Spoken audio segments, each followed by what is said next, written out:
आज अपन बात करेंगे सोलर पैनल टाइप के बारे में कि सोलर पैनल कितने प्रकार का होता है। सबसे पहले जो इस दुनिया में सोलर पैनल बनाया गया जिसका नाम रखा गया पॉलीक्रिस्टलाइन सोलर पैनल। इसकी विशेषता क्या होती है, इससे पहले हम बात करते हैं कि इसको पहचाने कैसे। तो इसका जो कलर होता है ना, पैनल का जो कलर होता है वो होता है नीले रंग का। ठीक है, नीले रंग का ये कलर होता है पॉलीक्रिस्टलाइन पैनल का। और जो इसकी दक्षता होती है वो होती है लगभग 16 से 18% के आसपास। दक्षता को इंग्लिश में एफिशिएंसी भी कहते हैं। पैनल की एफिशिएंसी क्या होती है, इसको हम सरल भाषा में समझने की कोशिश करते हैं कि मान लो कि ये सूर्य है, ठीक है, और ये पैनल है सोलर पैनल। ठीक है, ये सूर्य है, इस सूर्य से जो सनलाइट पड़ती है, सूर्य का प्रकाश इस पैनल के ऊपर पड़ता है। जितना सूर्य का प्रकाश इस पैनल के ऊपर पड़ता है उसमें से जितना प्रतिशत ये पैनल विद्युत ऊर्जा में इस प्रकाश को कन्वर्ट करता है, परिवर्तन करता है, वो उसकी क्या होती है, दक्षता होती है। मान लीजिए कि ये सूर्य है, इससे जितना प्रकाश आ रहा है उससे मान लो कि ये पॉलीक्रिस्टलाइन है, ये लगभग 17% ही इस सूर्य के प्रकाश को यानी सौर ऊर्जा को विद्युत ऊर्जा में कन्वर्ट कर पाता है। क्या कर पाता है, सौर ऊर्जा को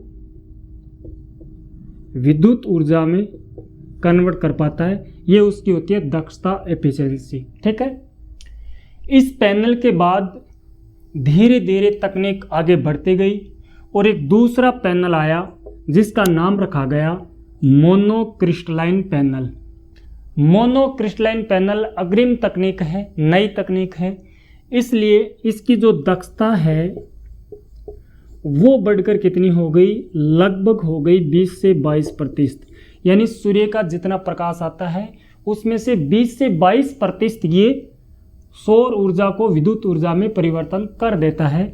और जो पॉलीक्रिस्टलाइन था ये लगभग 16 से 17% ही कन्वर्ट कर पाता था, लेकिन ये 20 से 22% परिवर्तन कर पाता है, इसलिए ये मोनोक्रिस्टलाइन पैनल इनसे अच्छा पैनल हो गया। इसको हम पहचाने कैसे, तो इसका जो रंग है वो होता है काला। क्या होता है, ये काले रंग का पाया जाता है, ब्लैक कलर का होता है। इसको हम इस तरह से पहचान सकते हैं। बाकी हम देख लेते हैं कि पॉलीक्रिस्टलाइन जो सोलर पैनल है ये आपके सामने पैनल दिख रहा है, और जो मोनोक्रिस्टलाइन पैनल है ये भी आपको स्क्रीन के ऊपर सामने आपके दिख रहा है। अब क्या हुआ कि मोनोक्रिस्टलाइन में भी धीरे धीरे तकनीक आगे बढ़ती गई और मोनोक्रिस्टलाइन धीरे धीरे अपग्रेड होता गया। मोनोक्रिस्टलाइन पैनल में धीरे धीरे तकनीक आगे बढ़ी और जो सबसे पहले पैनल बनाया गया वो बनाया गया mono half cut panel. Mono half cut panel में क्या हुआ कि जो पहले पैनल आता था वो पूरा आता था। ठीक है, ये जो सोलर पैनल है ये मोनो का पूरा पैनल आया करता था। अब मान लो कि इसके अंदर ये सूर्य है और सूर्य का प्रकाश इस पैनल के ऊपर पड़ता है। मान लीजिए कि आधे पैनल पर प्रकाश पड़ता है, ठीक है, और आधे पैनल पर छाया रहती है, तो ये पैनल पूरी तरह से काम नहीं कर पाता था। इस पैनल के ऊपर पूरा अगर सूर्य का प्रकाश पड़ता है तो ही ये पैनल काम करेगा, अन्यथा ये काम नहीं करेगा। तो दूसरी तकनीक आई जिसका नाम दिया गया मोनो हाफ कट पैनल।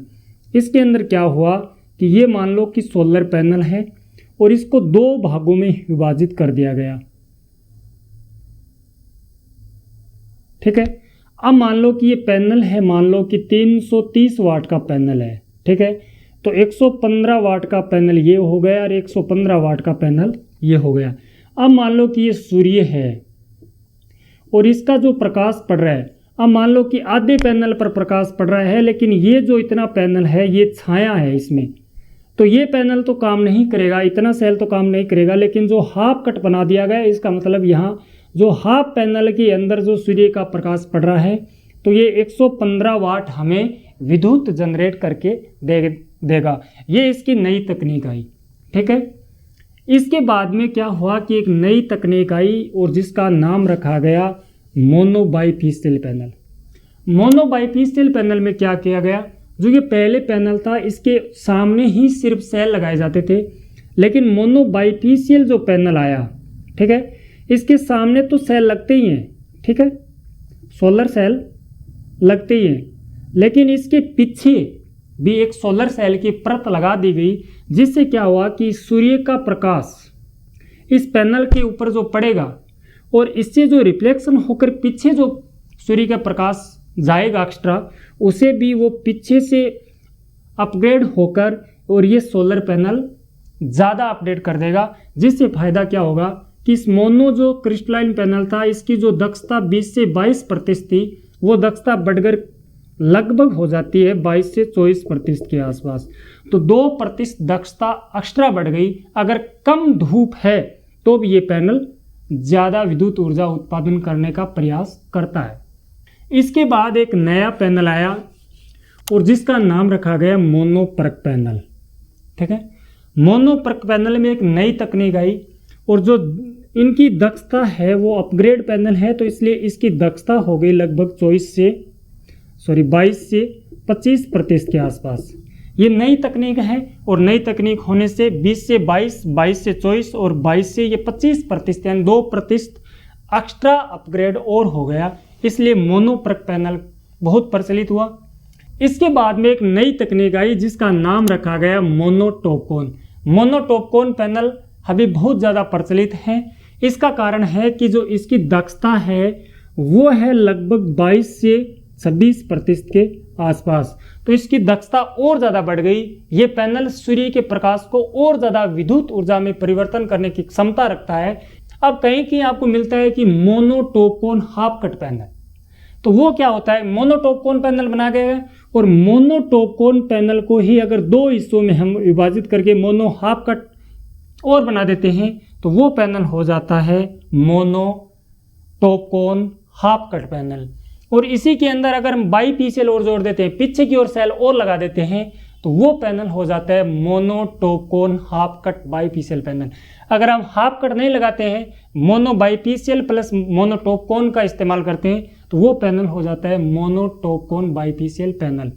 ऐसे ही मोनोपरक के अंदर है, मोनोपरक हो गया, इसके बाद में मोनोपरक हाफ कट हो गया, मोनोपरक हाफ कट मोनो बाईफेशियल हो गया, मोनोपरक मोनो बाईफेशियल पैनल हो गया। ऐसे ये सारी कड़ी जुड़ती जाती हैं। इसके बाद में एक पैनल आता है, वो पैनल फिलहाल मार्केट में उपलब्ध कम है, लेकिन उस पैनल का नाम है HJT पैनल। इस मोनोटॉपकॉन के अंदर बनाने के अंदर 6 परतों का इस्तेमाल किया जाता है और 16 बस बार का इस्तेमाल किया जाता है। लेकिन ये जो HJT पैनल है इसकी बस बार भी बढ़ा दी गई है और इसकी जो दक्षता है ना, वो दक्षता हो गई है लगभग 30% के आसपास। तो ये HJT पैनल फिलहाल कम मार्केट में उपलब्ध है, इसलिए मोनोटॉपकॉन पैनल ज़्यादा चल रहा है। HJT पैनल मोनोटॉपकॉन पैनल से भी अधिक कुशल पैनल है।